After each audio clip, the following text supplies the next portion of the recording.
কয়েক লক্ষাধিক টাকার মারণ ব্যাধি হেরোইন সহ গ্রেপ্তার কুখ্যাত নেশা পাচারকারী ইমাম উদ্দিন। গোপন সংবাদের ভিত্তিতে ত্রিপুরা উত্তর জেলা ধর্মনগর পানিসাগর রোডের কৃষ্ণপুর এলাকায় অভিযান চালিয়ে ইমাম উদ্দিন নামে এক কুখ্যাত নেশা পাচারকারীর ব্যাগ থেকে মারণ ব্যাধি নেশার হেরোইন উদ্ধার করে ধর্মনগর থানার পুলিশ। 18 কেসে প্রায় 200 গ্রাম মারণ ব্যাধি নেশার হেরোইন উদ্ধার করা হয়, যার কালোবাজারি মূল্য কয়েক লক্ষাধিক টাকা হবে বলে জানিয়েছে পুলিশ।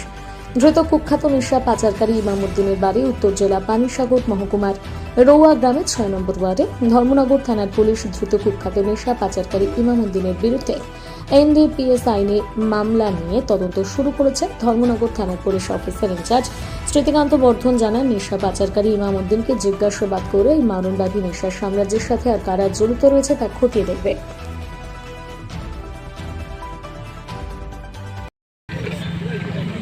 দেখতে পেলাম যে আপনারা এখানে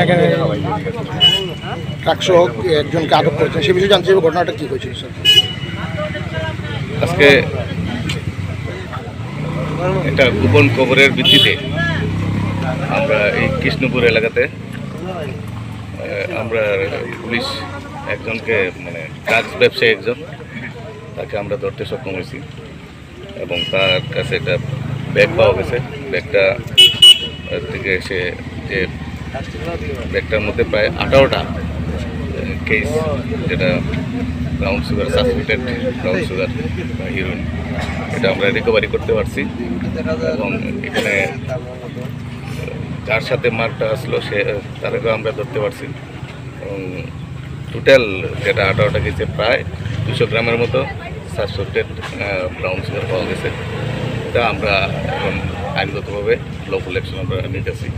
এরপর অবশ্যই একটা স্পেসিফিক কেস নেওয়া হবে ধর্মনগর থানাতে এবং তার এগেনস্টে আমরা আইনগত ব্যবস্থা নিচ্ছি। পাশাপাশি তার সাথে এই ব্যবসার সাথে কে কে জড়িত আছে এটাও আমরা খতিয়ে দেখার জন্য এবং আমরা বাইর করতে পারি কিনা আমরা চেষ্টা করতেছি এবং কার কাছে বেচতে আসলে এবং কার কাছ থেকে আনছি এইগুলো আমরা অবশ্যই আমরা তাকে পুলিশ রিমান্ডে অবশ্যই আমরা তাকে নিয়ে এসে বার করার চেষ্টা করতেছি। যাকে আটক করা হয়েছে তার নাম কি? তার ইমাম উদ্দিন, তার বাড়ি রোয়া। কি নাম স্যার? ইমাম উদ্দিন। ইমাম নাইমুদ্দিন ইমাম বেটা।